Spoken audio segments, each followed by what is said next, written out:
Well, hello! I want to welcome you to another exciting episode of Pens in Use. This has been a busy week for me, so I don't have lots of stories or anything, but I do have pens for you. So let's dive into them.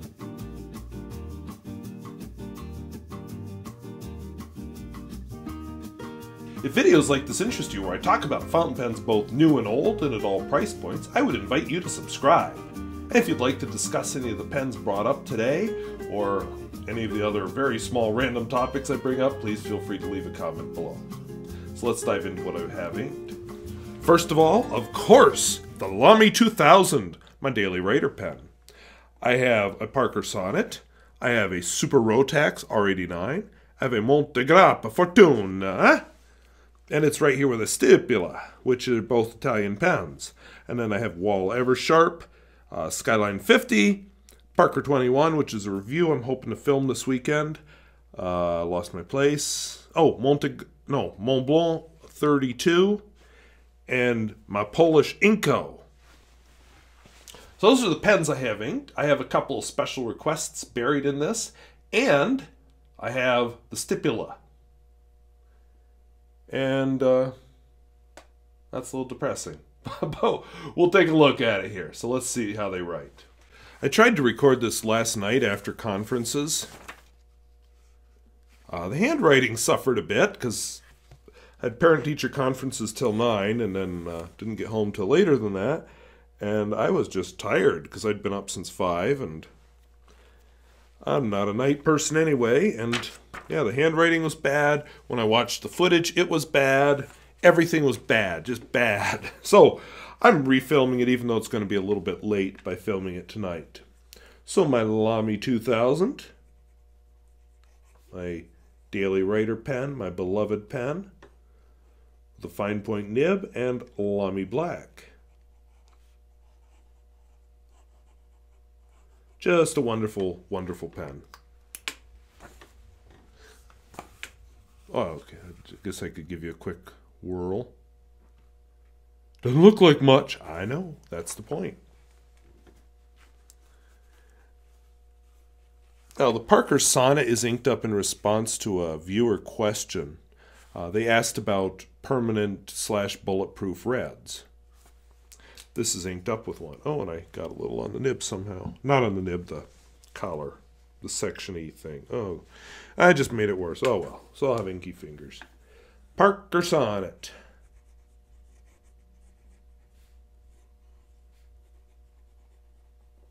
Of course, it's a fine point nib, and the ink in it is Noodler's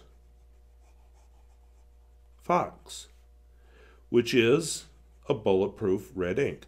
Little on the pricey side, not maybe the best behaved, but not bad either. So if you're looking for a bulletproof red for whatever reason, there you be. My Super Rotax, made in Germany in the 70s, with the squared off ends. Very fine point nib.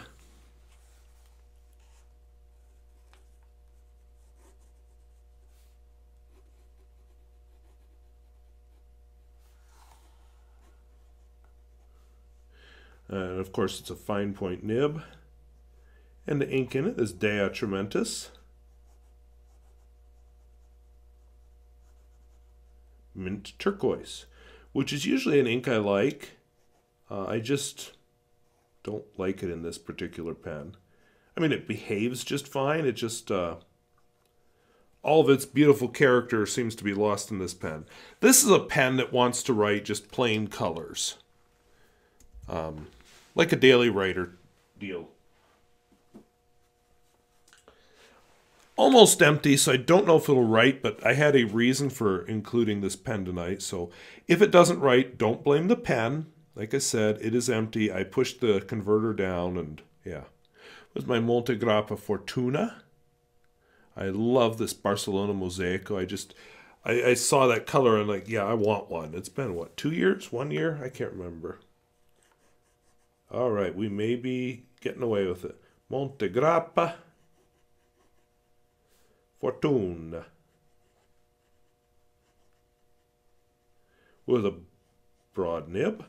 And the ink in it, I believe, is Diamine. I messed up one week with the brand name, but I think it's Diamine. Diamine Damson.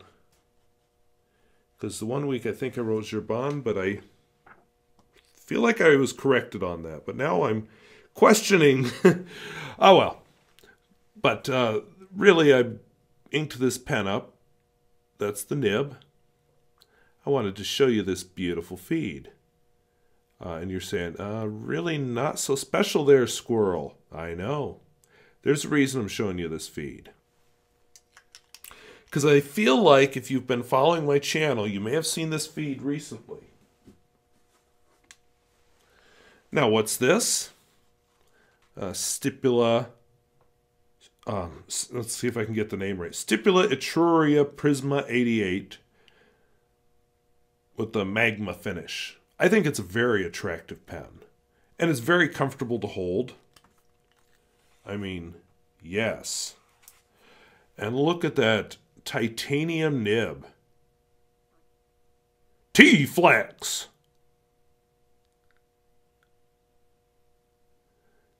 And, oops. Have I seen that feed before? So let's see what happens here. That is not really what I expected it to do. So if you've been following my channel, this pen was being a bad boy for me and not writing. It would write for a while beautifully like this, then boop, it would stop. And then it would start writing again, and boop, it would stop, and I was just getting annoyed. The ink in it is Stipula Saffron. Wow, I just totally kerfluffled that one. So let's try that again. Well, I think it was off the screen anyway. Stipula.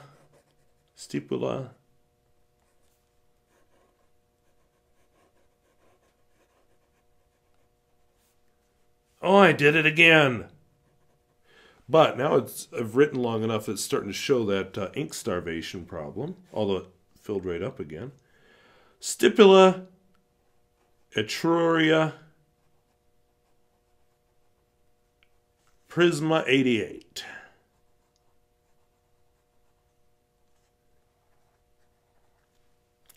T-Flex. See, I get to do that again. Oh, now we're starving. Are we going to munch on some ink? Are we munching on some ink? Not so quickly this time. Oh, wherever it's coming from is slowing down. So, very underwhelmed with this pen. Several options are on the table. I have some minor repairs I can try. Failing those, Stipula will be getting contacted.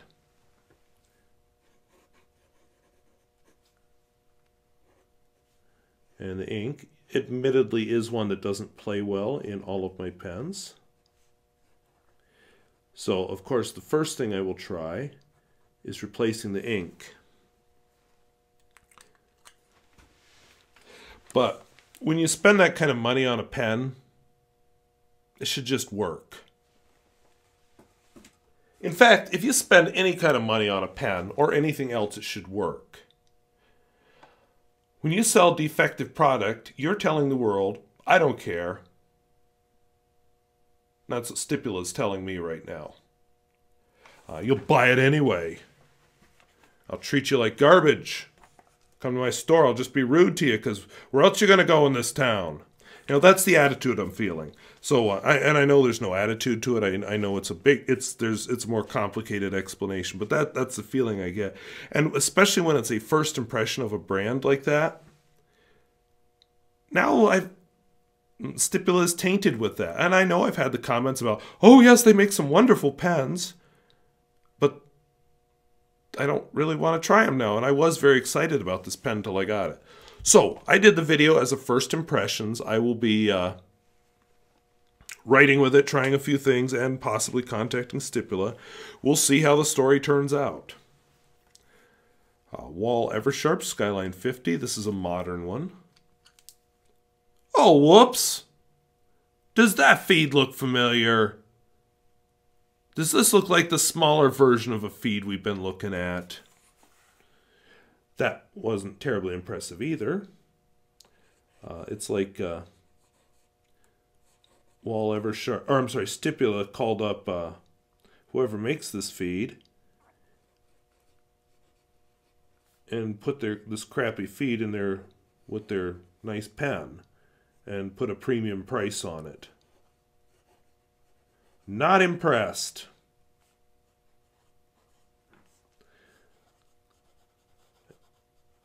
And that's part of why I don't usually do first impressions videos, because I prefer to keep my videos positive. But if I'm going to do a first impression of a pen, sometimes they're negative. Sometimes you don't ever see the review because I just hate the pen so much. There's a possibility that pen's going back to the retailer, and I'm saying to heck with it. I may use a stronger word, though.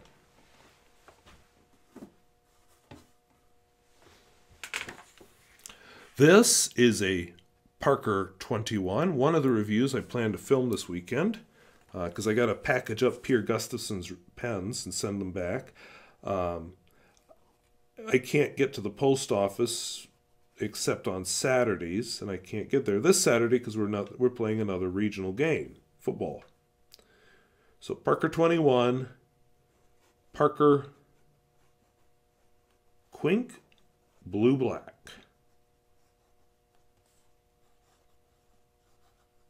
Which I may have mentioned before is a contender as a possible second Daily Writer ink. Actually, this Diamine Damson doesn't look too bad either. That wasn't even on the list. My Montblanc 32.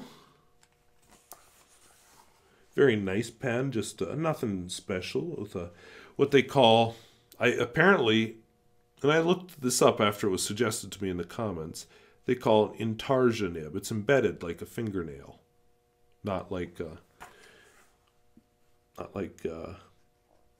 Waterman Karen or something. That's an inlaid nib.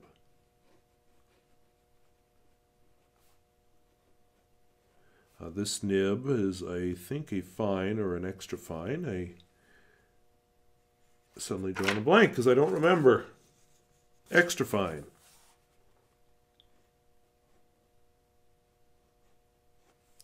The ink in it, oops, Atramentis.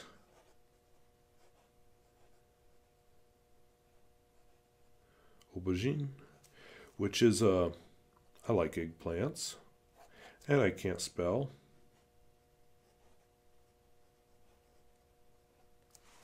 So, of course I liked this ink.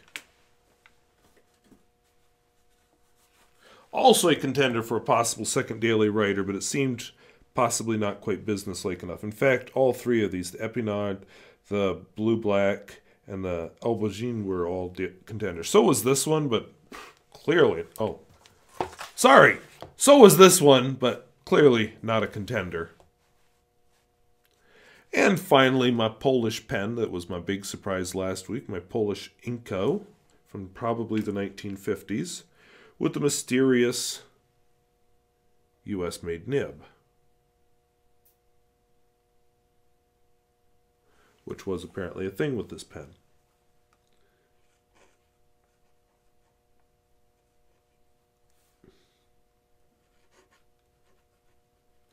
It's no longer starting up purple like it was when I first put this ink in it. I like this ink for cleaning out pens. I don't particularly care for the ink, but it cleans out pens well, and it's also a lubricating ink, so it will help lubricate the parts inside the pen. Here I'm thinking of that unique syringe filler, which somehow I'm going to have to show when I do the review of it, which is a long ways off. So those are the pens and inks I'm using this week. Busy week, nothing real exciting. Parent-teacher conferences, Science Olympiad organizational meeting, other meetings. I line judged a volleyball game tonight. That's why I filmed this so late. And then tomorrow I'm giving the ACT in the morning. And then right after that I have to run down to the football field, photograph football for the paper, and then run back to my classroom, pack up the ACT stuff, and come home and download and prepare all the pictures. So Saturday is shot. Sunday I have to myself, so one of my plans on Sunday is to film a few reviews. I think I mentioned one or two of them while I had these pens out. The Parker 21 is high on the list. I also, well, there's a Schaefer I want to do. A couple others. Anyway, it doesn't matter. Just so I have that reserve again built up because I need it. And my classroom cleaning project is almost done. I have one storage room that I just have not been able to get to because of this horrible week. So who knows, maybe next week. I am not going down there Sunday to do it. I refuse. So next week it'll be when I get a free evening. As far as anything else exciting, probably not this week. I will say this, though, and I don't want to get political. This is more of the science teacher in me talking than any kind of political point one way or the other. But you have to be careful of speculation. Assigning motive when you don't have any facts or even know who's guilty. And of course I'm citing specifically the bombings that happened. You know, there was no actual bombs that went off, but accusations from various sources of false flag operations. If you're going to say something like that, you need evidence. And I don't care what side you're on. That my problem with that isn't the particular side that was saying that. It's the fact that they're spouting this nonsense off without evidence. If you're going to make a claim, back it up.